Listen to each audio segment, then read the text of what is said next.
Hello hi welcome to you home education. आप सभी का हमारे यूट्यूब चैनल में स्वागत है।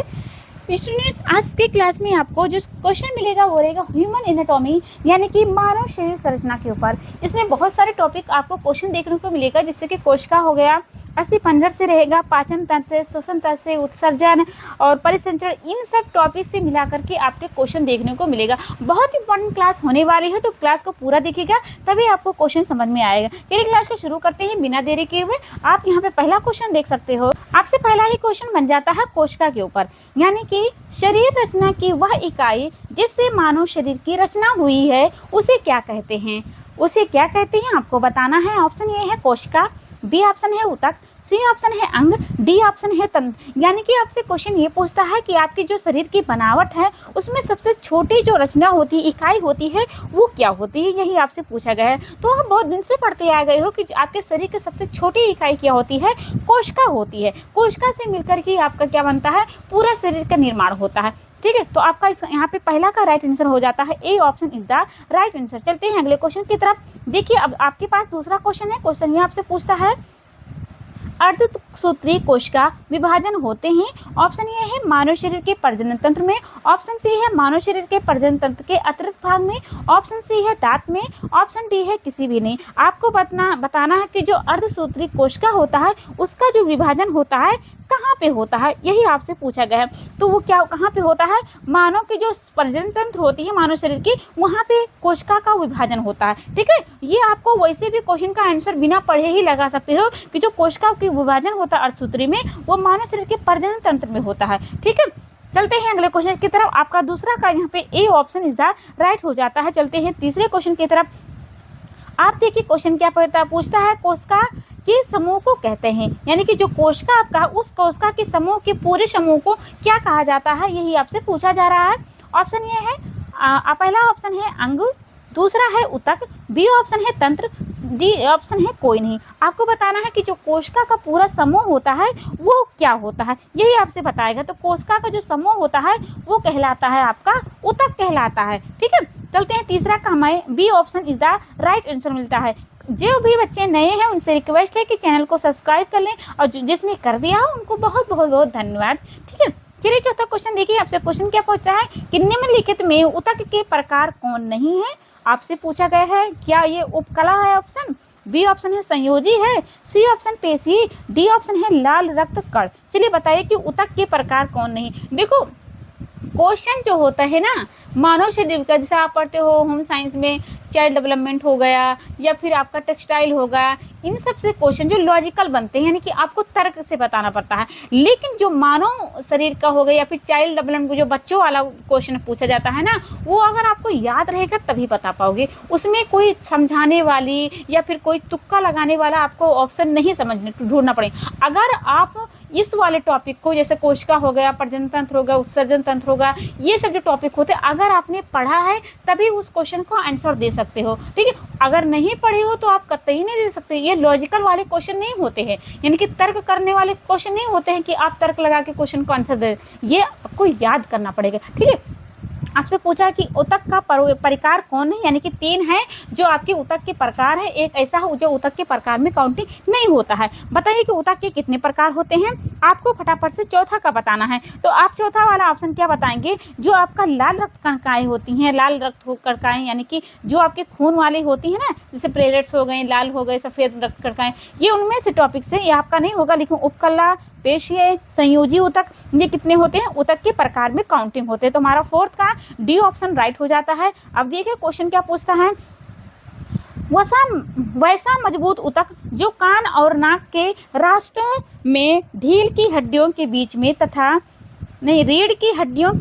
तथा लंबी हड्डी के सिरों पर पाया जाता है, वह कहलाते हैं। ऑप्शन ए है उपास्थि, बी ऑप्शन है वसीय ऊतक, सी ऑप्शन है लसिका, डी ऑप्शन है कोई नहीं। आपसे ये पूछा गया है कि वैसा मजबूत ऊतक है जो आपके कान और नाक के रास्तों में रीढ़ की हड्डियों में, ठीक है, जो आपके कान होती है, नाक और जो आपके रीढ़ के पीछे की हड्डियां होती हैं उनके बीच की लंबी हड्डियों के सिरों पर पाया जाने वाला हड्डी होता है, उसे क्या कहते हैं, ये क्वेश्चन आपसे पूछा गया है।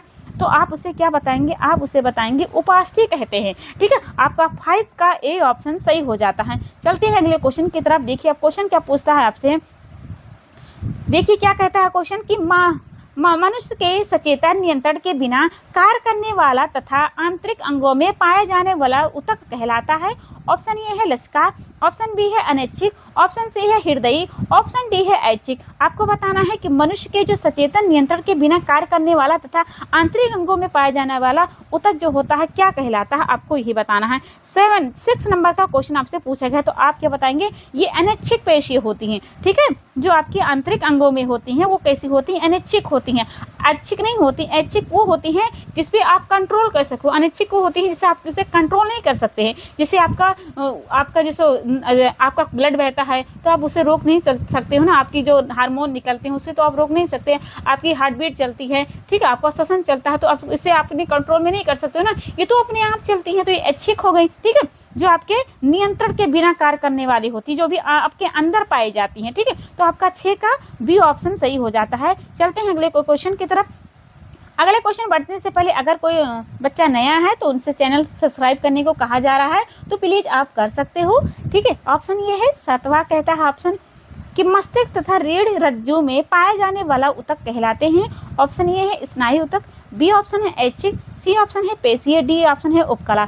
आपको बताना है कि जो आपकी मस्तिष्क होती है और आपकी जो रीढ़ की हड्डी होती हैं उसमें पाए जाने वाला जो ऊतक होता है क्या कहलाता है।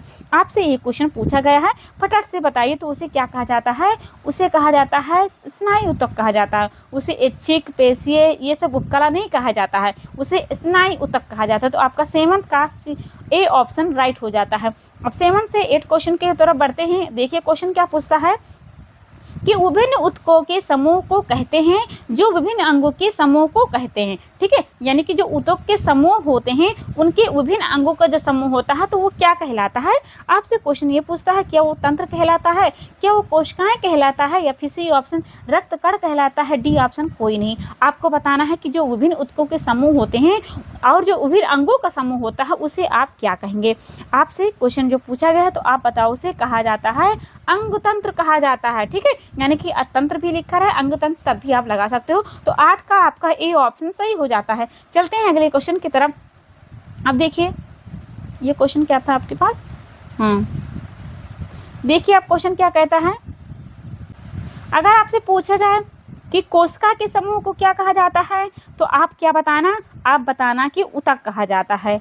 अगर आपसे पूछा जाए कि ऊतक के समूह को क्या कहा जाता है तब आप बताना कि उसे अंग तंत्र कहा जाता है। ठीक है, यहाँ पे क्लियर आपका हो गया होगा।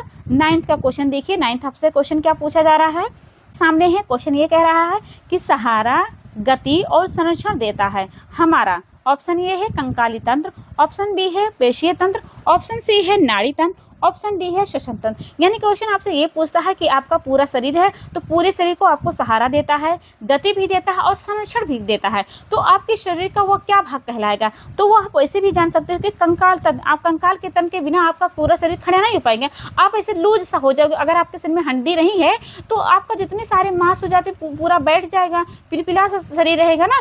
हड्डी जब नहीं रहेगी तो कैसा शरीर रहेगा। आपका गति भी यानी कि चलने फिरने में मदद भी करता है आपका हड्डी, ठीक है, संरक्षण भी करता है। तो कुल मिलाकर का 9th का जो आंसर होगा ए ऑप्शन यानी कि कंकाली तंत्र वाला ऑप्शन सही हो जाता है। चलिए 9th के बाद अब 10 क्वेश्चन की तरफ बढ़ते हैं। अब देखिए क्वेश्चन क्या आपसे पूछा जा रहा है कि भोजन को ग्रहण करना, पाचन करना और अवशोषण करना कार्य है। ऑप्शन ए है पाचन तंत्र का, ऑप्शन बी है श्वसन तंत्र का, ऑप्शन सी है प्रजनन तंत्र का, ऑप्शन डी है पेशीय तंत्र का। आपसे क्वेश्चन यहाँ पे बहुत इजी लग रहे हैं, लेकिन अभी पीछे जाओगे तो आपको थोड़ा टफ लग। अभी शुरुआत में थोड़ा इजी क्वेश्चन है, जितने ही पीछे जाएंगे तो आपको क्वेश्चन कुछ अलग अलग देखने को मिलेगा। घबराइए मत कि बहुत इजी क्वेश्चन है, पीछे जाएंगे तो आपको थोड़ा टफ क्वेश्चन देखने को मिलेगा। देखिए आपको 2-3 लेवल का क्वेश्चन हल करना चाहिए, ईजी वाला, मीडियम वाला, हाई वाला, हर लेवल का क्वेश्चन देखना। क्योंकि कभी कभी हम हाई वाला तैयारी करके जाते हैं और क्वेश्चन आपके पास एग्जाम में ऐसा आ जाता है एकदम लो वाला, इनकी बातें बहुत सरल, तो वहाँ पे कंफ्यूजन, क्योंकि ये इसलिए कंफ्यूजन क्योंकि आपने पढ़ा नहीं होता है, बहुत दिन पहले पढ़े हुए होते आप उसको पढ़ते ही नहीं कि चलो मैं तो याद है बहुत इजी इसको क्या पढ़ना कि आपकी सबसे शरीर की छोटी इकाई कोशिका होती है, कोशिका से आपका ऊतक बनता है, ऊतक से अंग तंत्र बनता है, ये सब याद करने वाली कोई चीज़ नहीं, लेकिन करना चाहिए। जब एग्जाम पास है तो हर लेवल का आप तैयारी करो, हर लेवल का क्वेश्चन देखो, ठीक है, क्योंकि वही छोटा, चाहे छोटा हो चाहे बड़ा क्वेश्चन हो, 1 नंबर 2 नंबर से ही आगे पीछे कोई रहता है, तो कुछ भी आपके सामने आए उसको करते जाइए। देखिए आपसे क्वेश्चन ये पूछता है कि भोजन को ग्रहण करना, पाचन करना और अवशोषण करना कार्य है। ऑप्शन ए है पाचन तंत्र का, बी ऑप्शन है श्वसन तंत्र का, ऑप्शन सी है प्रजनन तंत्र का, ऑप्शन डी है पेशीय तंत्र का। आप चलिए बताइए कि अगर आपका पूरा शरीर है और पूरे शरीर में आप खाना खाते हो, ठीक है, भोजन ग्रहण करते हो, आपका भोजन पाचन करता है, उसके बाद में भोजन को अवशोषण करता है, तो वह कौन सा कार्य कहलाएगा? वो कहलाएगा पाचन तंत्र कहलाएगा। ठीक है, 10वां का राइट आंसर होगा A option is the right answer. Question आगे बढ़ते हैं। क्वेश्चन आगे बढ़ने से पहले देखिए 11 नंबर क्वेश्चन पूछता है आपसे कि नए जीवों के जन्म में सहायता करता है। ऑप्शन ए है पाचन तंत्र, बी ऑप्शन है प्रजनन तंत्र, सी ऑप्शन है नाड़ी तंत्र, डी ऑप्शन है पेशीय तंत्र। नए जीवों के जन्म में सहायता करता है, कौन करता है? आपको ये बताना है। जल्दी जल्दी फटाफट से आप बता दीजिए कि क्या होता है। तो नए जीवों को जनन में सहायता करता है, ये आपसे पूछा गया है, फटाफट से आप बताएंगे। इसको मैं आपको होमवर्क देती हूँ, फटाफट से आप इसका राइट आंसर बताइए। हम 12वां क्वेश्चन पे चलते हैं क्योंकि वो बहुत क्वेश्चन इजी था। देखिए 12वां क्वेश्चन आपसे पूछता है कि प्रजनन अंग मूत्राशय, मलाशय आदि होते हैं। ठीक है, ऑप्शन ये है श्रोणीय गुहिका में, बी ऑप्शन होता है उदरीय गुहिका में, सी ऑप्शन होता है उच्छिय गुहिका में, डी ऑप्शन होता है कापालिक गुहिका में। प्रजनन अंग मूत्राशय मलाशय कहाँ होते हैं आपको बताना है। ये 3 प्रकार के जो आपके पास अंग हैं, अंग के नाम दिए गए हैं, ये आपके शरीर के किस वाले हिस्से में पाए जाते हैं? क्वेश्चन आपसे ये पूछा गया।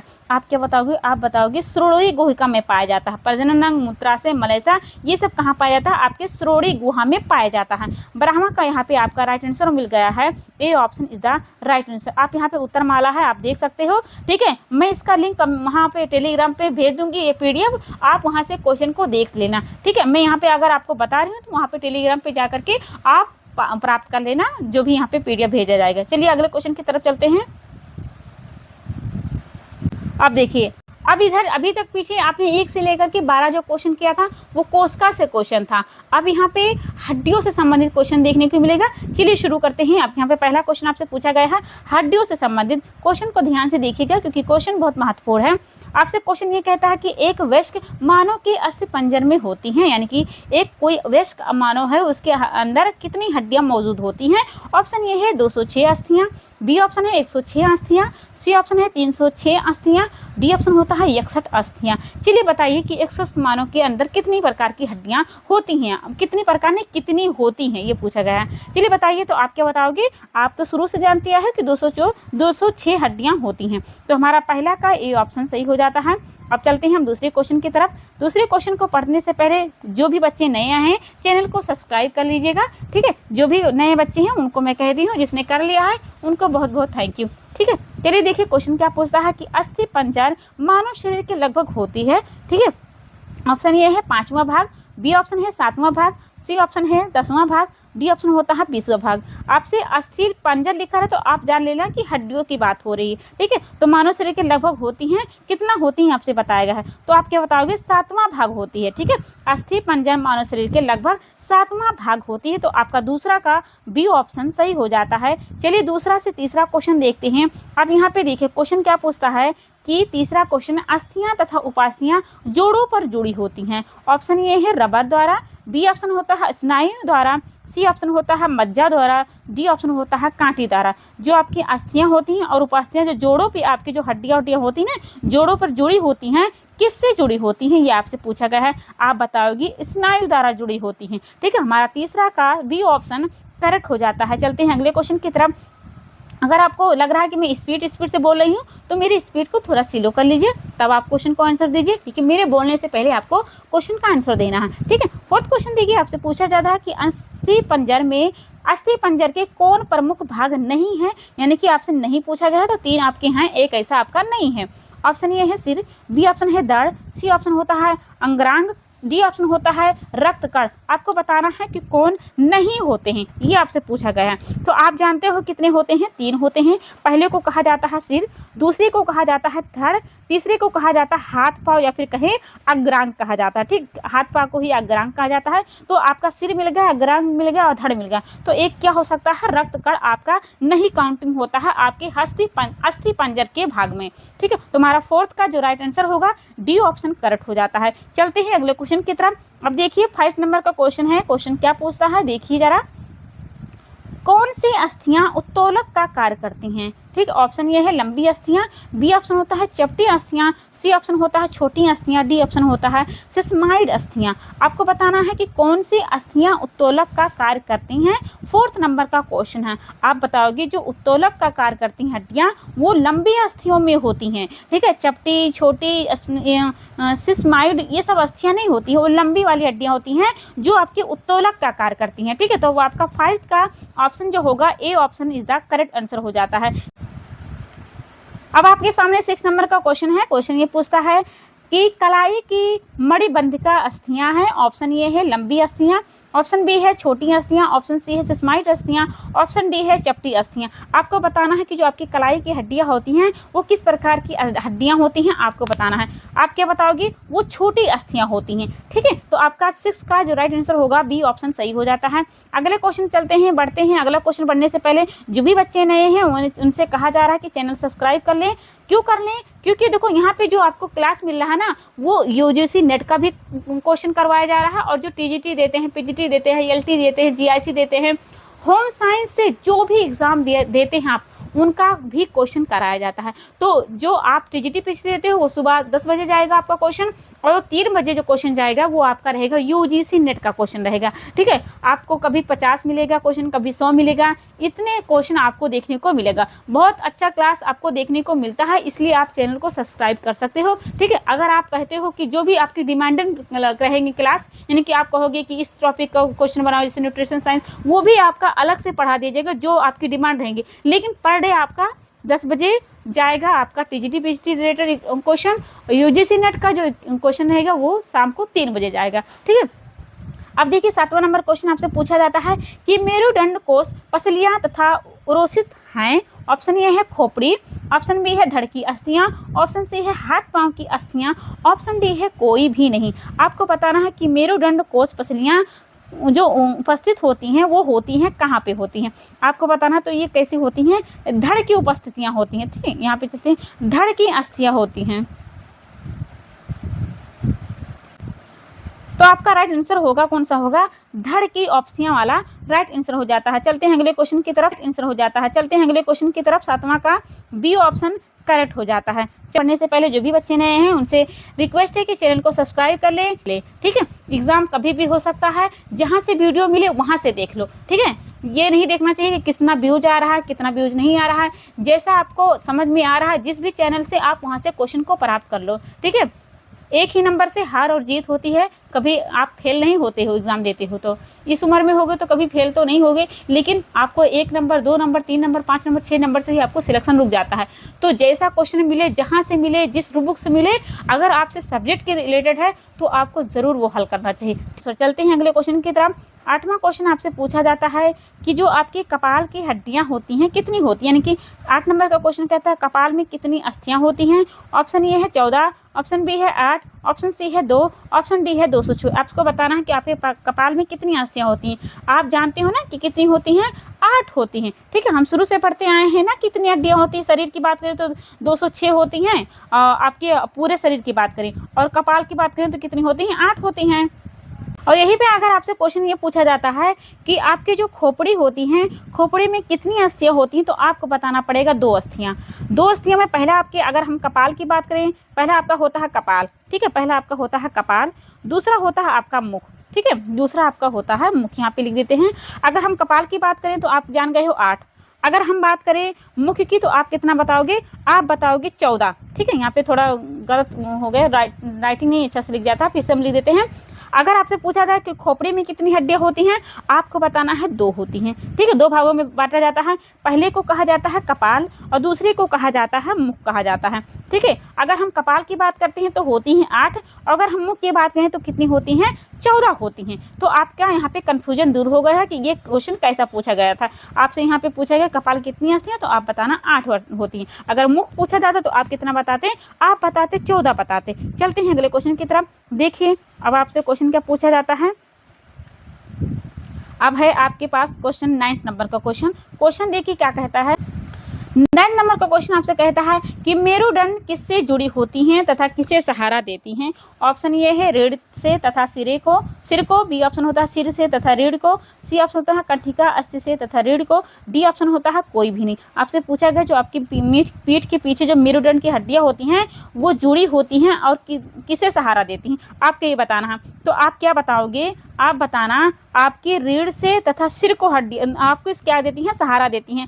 ये मेरुदंड का काम क्या होता है, गति करना, यानी कि जो छोटे छोटे कार्य करते हो ना वो क्या करते हैं, एक बाजू से दूसरे बाजू तक झुकना, सहारा देना, हिलना डुलना, ये क्या करता है, आपका गति करता है मेरुदंड। उसके अलावा क्या करता है, ये सहारा देता है, आपकी सुरक्षा भी करता है, संतुलन भी बनाए रखता है। ठीक है, यानी इसका बहुत काम है मेरुदंड का। तो आपको यहाँ पे ऑप्शन के हिसाब से जो राइट आंसर होगा वो रीढ़ से तथा सिर को क्या देता है, सहारा देता है। ठीक है, 9 का हमारा ए ऑप्शन करेक्ट हो जाता है। अब चलिए आपके पास है 10वां नंबर का क्वेश्चन। 10वां नंबर का क्वेश्चन आपसे पूछता है मेरुदंड से, फिर आपके पास क्वेश्चन है कि मेरुदंड में अनियमित अस्थियों में कितनी संख्या होती हैं। आपसे क्वेश्चन पूछा गया है। ऑप्शन ये है 23, बी ऑप्शन है 33, सी ऑप्शन है 203 और डी ऑप्शन है 46। आपसे पूछा गया है मेरुदंड हड्डियों के बारे में, आप क्या बताओगे, आपकी होती हैं 33 होती हैं। ठीक है, चलते हैं अगले क्वेश्चन की तरफ।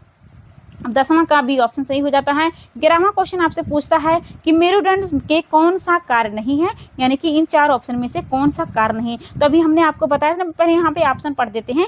ऑप्शन ये कहता है गति, बी ऑप्शन कहता है सहारा, सी ऑप्शन कहता है सुरक्षा, डी ऑप्शन कहता है मज्जा बनाना। हमने मेरुदंड के कार्य में अभी अगला बताया था ना कि कौन कौन कार्य करते हैं, यहाँ पे आपसे नहीं पूछा गया है।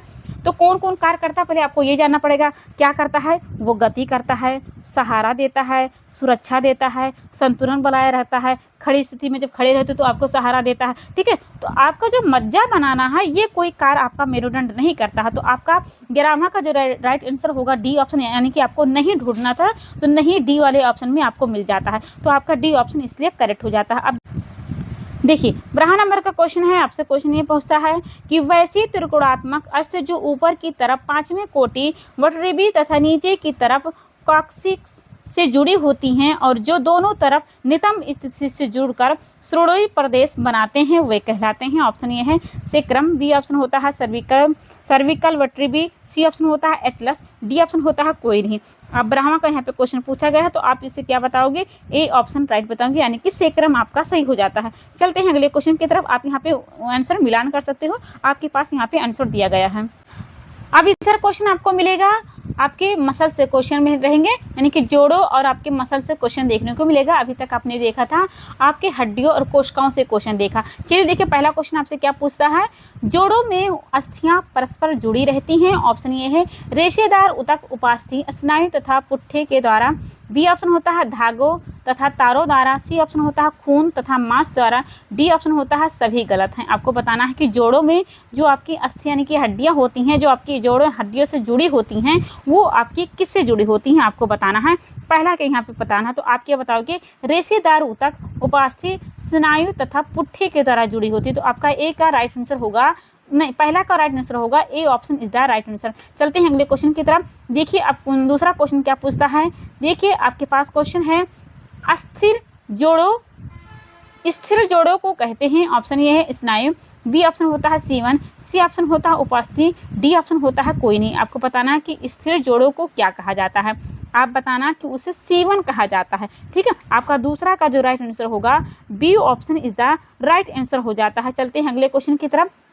दूसरा के बाद तीसरा क्वेश्चन है आपके सामने है, जोड़ के संपुट पर कौन सी झिल्ली लगी रहती है जो श्लेष्मक तरल का स्रावण करती है। ऑप्शन ए है श्लेष्मक झिल्ली, ऑप्शन बी है दंतमय झिल्ली, ऑप्शन सी है जीवद्रव, डी ऑप्शन होता है केंद्रक। आपको बताना है कि जोड़ के जो संपट में कौन सी ऐसी जो झिल्ली लगी होती है जो श्लेष्मक तरल का श्रावण कराती है, आपको ये बताना है। चलिए बताइए आप, तीसरा का यहाँ पे पूछा गया है, आप बताएंगे कि वो श्लेष्मक झिल्ली होती है। ठीक है, यानी तीसरा का जो राइट आंसर होगा ए ऑप्शन राइट हो जाता है।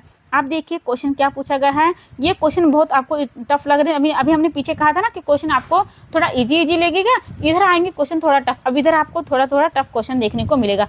4th नंबर का क्वेश्चन कहता है कि ह्यूमरस का सिर स्कैपुला की ग्लेनाइट गुहिका में फंस जाता है। ऑप्शन ए है अंश जोड़, ऑप्शन बी है नितंब जोड़, ऑप्शन सी है हिंज जोड़, ऑप्शन डी है कोई नहीं।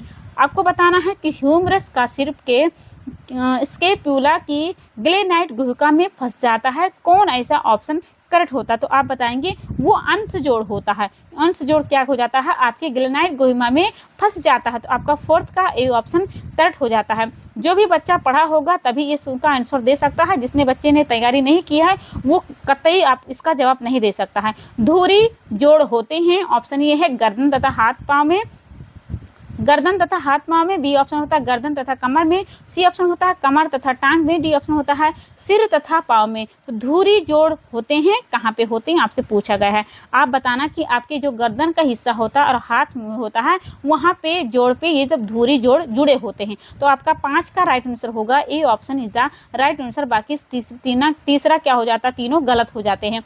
देखिए आप 6 नंबर का क्वेश्चन है, घुटने में होते हैं, यानी कि घुटने में कौन सी हड्डियां होती हैं आपसे ये पूछा गया है। आप क्या बताओगे? आप बताओगे कि जो आपके घुटने में हड्डियां होती हैं, ऑप्शन पहले देख लिए, फीमर, टिबिया और पटोला।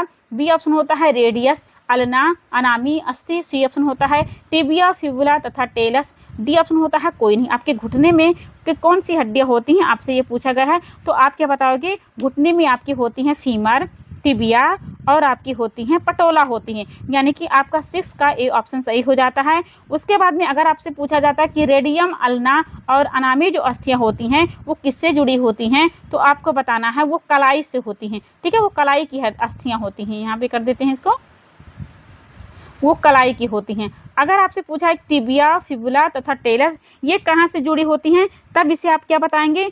तब आप इसे बताएंगे, यहाँ पे पूछा गया है टिबिया, फिबुला और आपके पास है टेलस, तो आप इसे बताएंगे कौन सा बताएंगे? आप बताना कि टखना होती हैं। ठीक है, जो टखने वाली हिस्सा होता है वहाँ पे होता है।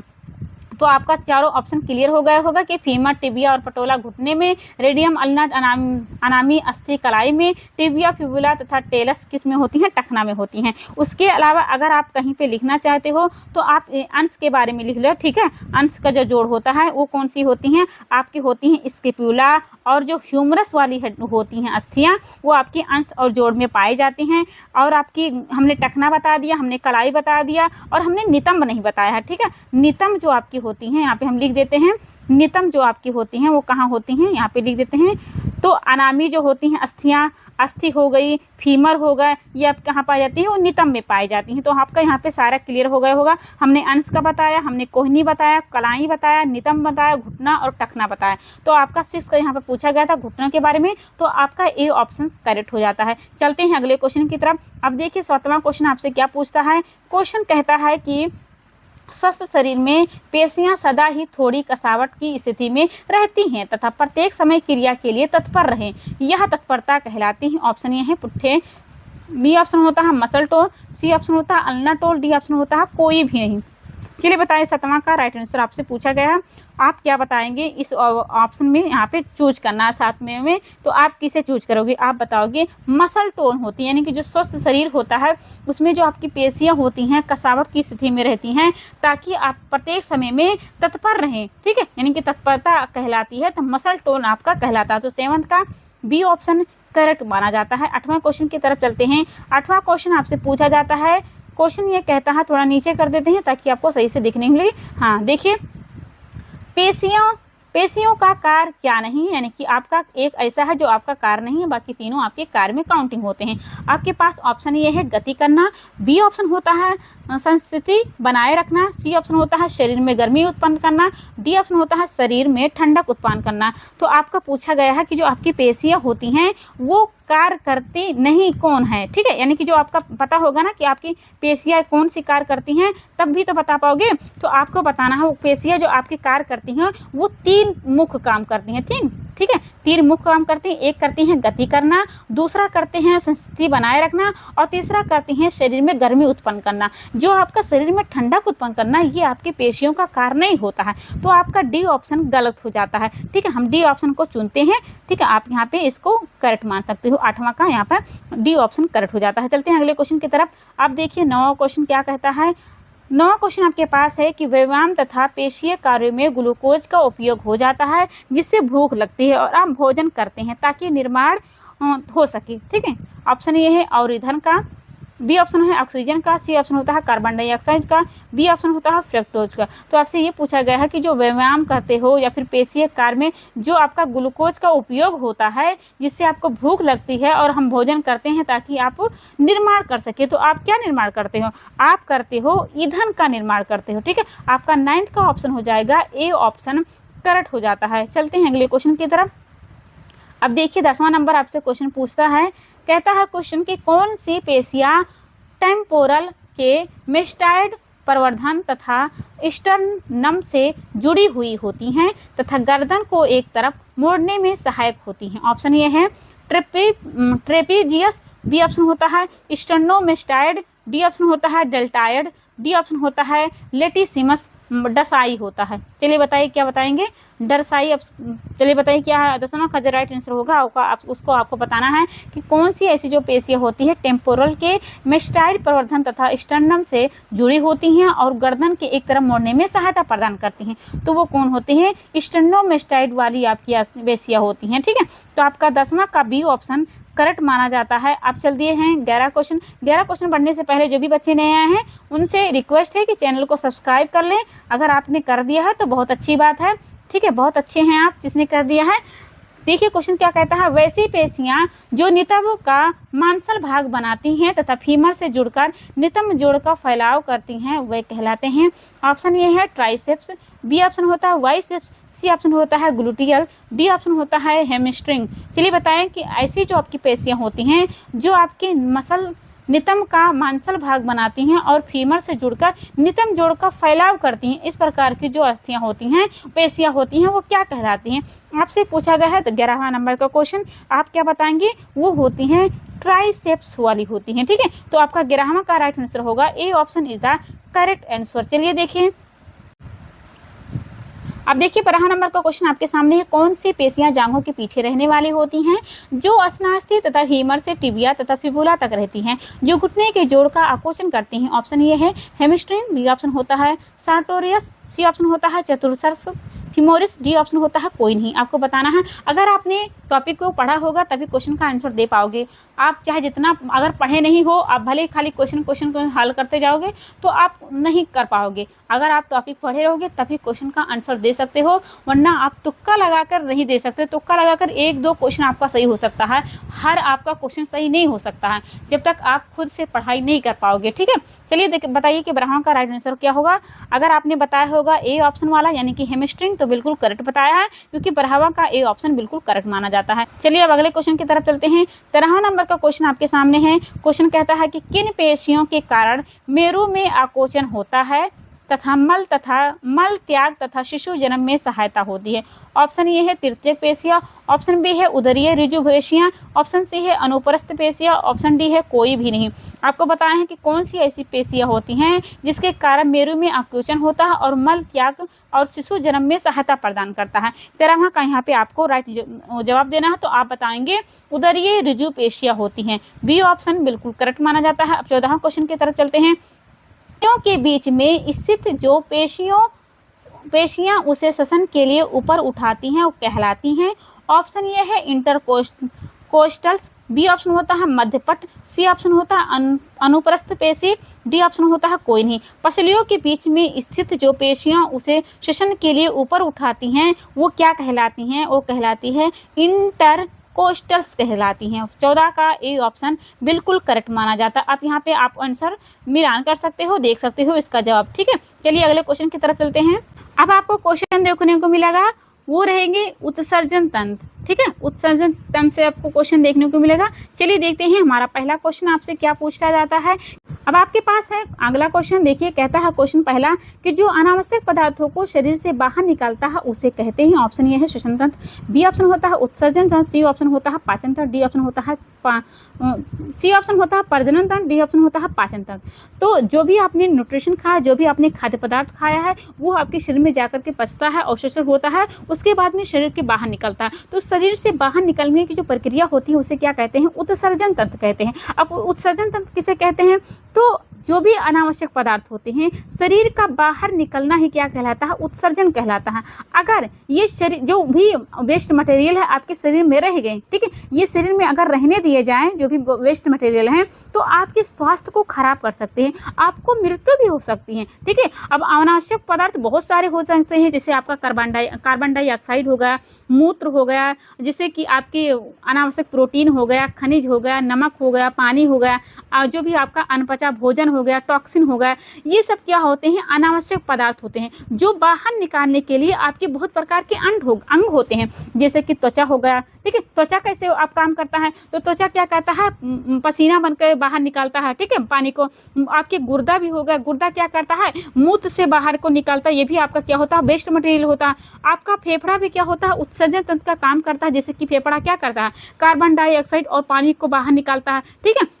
उसके बाद में फोर्थ हो गया आपका बड़ी आंत हो गया, यानी कि मल बाहर निकालता है, ठीक है। आपकी बहुत सारी हो गई, आपकी क्या करती हैं, अंग होते हैं जो आपके बाहर, जैसे मूत्र मार्ग हो गया, मूत्राशय हो गए, ये सब क्या करते हैं, कहीं से मल निकलता है, कहीं से आपका मूत्र निकल के, ये सब अंग जो होते हैं आपके शरीर में उत्सर्जन तंत्र का काम करते हैं। तो आपका यहाँ पे पूछा गया था कि अनावश्यक पदार्थ को जो बाहर निकलता है क्या होता है, तो आपका बताना था उत्सर्जन तंत्र होता है। आप देखिए दूसरा नंबर क्वेश्चन क्या कहता है, आपसे क्वेश्चन ये कहता है कि त्वचा, गुर्दे, फेफड़े तथा बड़ी आंत हैं कैसे होते हैं, उत्सर्जन अंग होते हैं। बी ऑप्शन होता है प्रजनन अंग, सी ऑप्शन होता है पाचन अंग, डी ऑप्शन होता है श्वसन अंग। हमने अभी आपको बताया है कि त्वचा आपके क्या करता है, पसीना को बाहर निकालता है।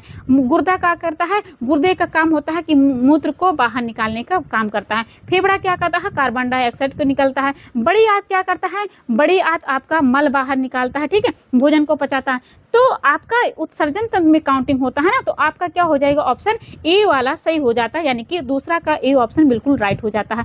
अब चलिए तीसरा देखिए क्वेश्चन क्या पूछता है, कहता है कि दायां और बायां गुर्दा वाहिनियां मूत्राशय तथा मूत्र मार्ग है। ऑप्शन ये है प्रजनन अंग, बी ऑप्शन होता है मूत्रीय अंग, सी ऑप्शन होता है श्वसन अंग, डी ऑप्शन होता है पाचन अंग। आपको बताना है कि जो आपका दायां और बायां गुर्दा होता है जो मूत्र वाहिनियां और मूत्राशय मूत्र मार्ग निकालता है, तो वो क्या कहलाता है, आपसे पूछा जाए तो आप क्या बताएंगे, वो मूत्रीय तंत्र होता है। वैसे भी आप यहाँ पे ऑप्शन मान सकते हो, प्रजनन अंग तो आपका होगा नहीं, श्वसन तो होगा नहीं, पाचन तो होगा नहीं, तो आपका एक आंसर तो हो ही जाता है बी वाला ऑप्शन। चलिए देखते हैं तीसरा का, यहाँ पे ऑप्शन निकल गया है बी ऑप्शन। आप देखिए फोर्थ नंबर का क्वेश्चन आपसे पूछता है कि प्रत्येक गुर्दे के ऊपर होती है, ऑप्शन ये है एक एड्रिनल ग्रंथि, बी ऑप्शन होता है 2 एड्रिनल ग्रंथि, सी ऑप्शन होता है 4 एड्रिनल ग्रंथि, डी ऑप्शन होता है कोई नहीं। आपको बताना है कि आपके गुर्दे के जो ऊपर होती हैं वो क्या होती हैं। चलिए फटाफट से आप बताइए।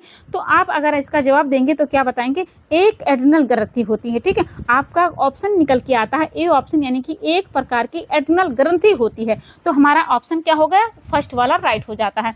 चलते हैं अगले क्वेश्चन की तरफ। आप देखिए क्वेश्चन क्या पूछता है, 5 नंबर का। अब देखिए 5वां नंबर का क्वेश्चन है। क्वेश्चन आपसे ये पूछा जा रहा है कि कैप्सूल, कार्टेक्स, मेडुला तथा रीनल फेलिविस भाग हैं। ऑप्शन ये है मूत्रीय तंत्र के, बी ऑप्शन होता है गुर्दे के, सी ऑप्शन होता है फेफड़े के, डी ऑप्शन होता है बड़ी आपके। अब आप बताएंगे तो क्या बताएंगे, आप बताना कि कैप्सूल, कार्टेक्स, मेडुला तथा रीनल क्या होते हैं, गुर्दे के भाग होते हैं। आपके मूत्र तंत्र, फेफड़े, बड़ी आंत क्या होते हैं, उत्सर्जन के भाग होते हैं। आपका गुर्दा भी उत्सर्जन के भाग होते हैं, लेकिन आपके गुर्दे के भी कितने भाग होते हैं, कैप्सूल, कार्टेक्स, मेडुला, रीनल तथा फ्लेविस आपके ये गुर्दे के भाग होते हैं, ठीक है। बाकी ये सब क्या होते हैं, उत्सर्जन के भाग होते हैं। चलिए आगे क्वेश्चन चलते हैं। 5वां का आपका बी ऑप्शन करेक्ट मिल जाता है।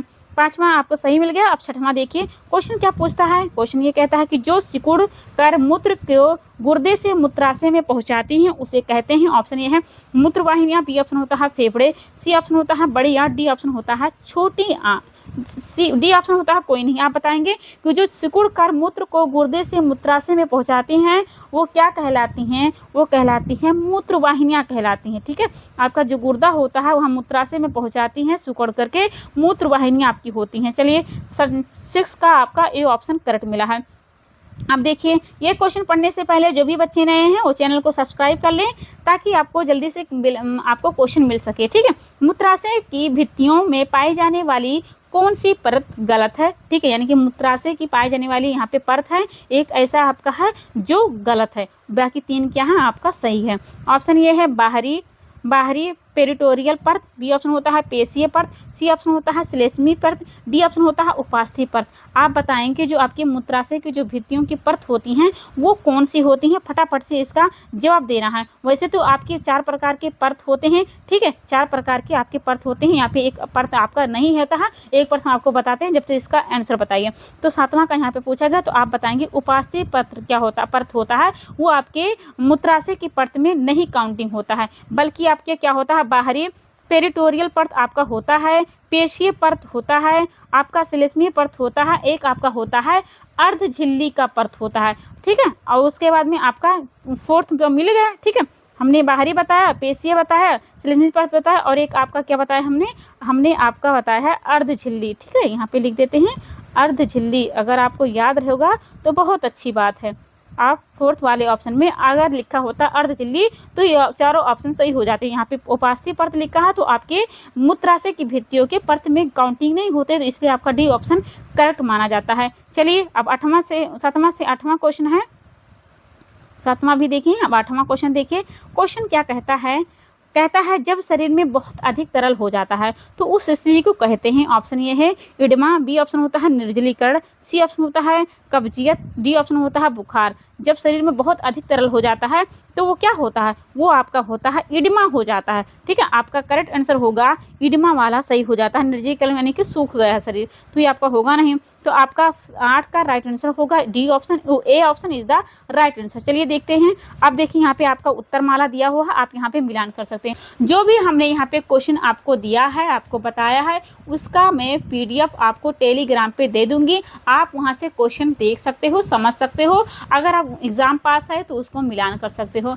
बहुत अच्छे आपने क्वेश्चन यहाँ पे देखा। हमें आशा है कि आपको क्वेश्चन समझ में आया होगा। अगर अच्छा जरा सा भी लगा हो तो प्लीज़ इसे लाइक करना, किसी और के पास शेयर कर देना। अगर अच्छा लगे तो सब्सक्राइब कर देना, ठीक है। सब्सक्राइब कर देंगे तो आपका ही भला होगा, क्योंकि रोज़ आपको प्रैक्टिस सेशन मिलता है, ठीक है। सुबह आपका 10 बजे होता है, शाम को 3 बजे होता है। आज अपनी क्लास यहीं पे एंड करते हैं। हमें आशा है कि आपको क्वेश्चन समझ में आया होगा। मिलते हैं कल एक नई क्लास में, तब तक के लिए take care and bye bye. अपना ख्याल रखना।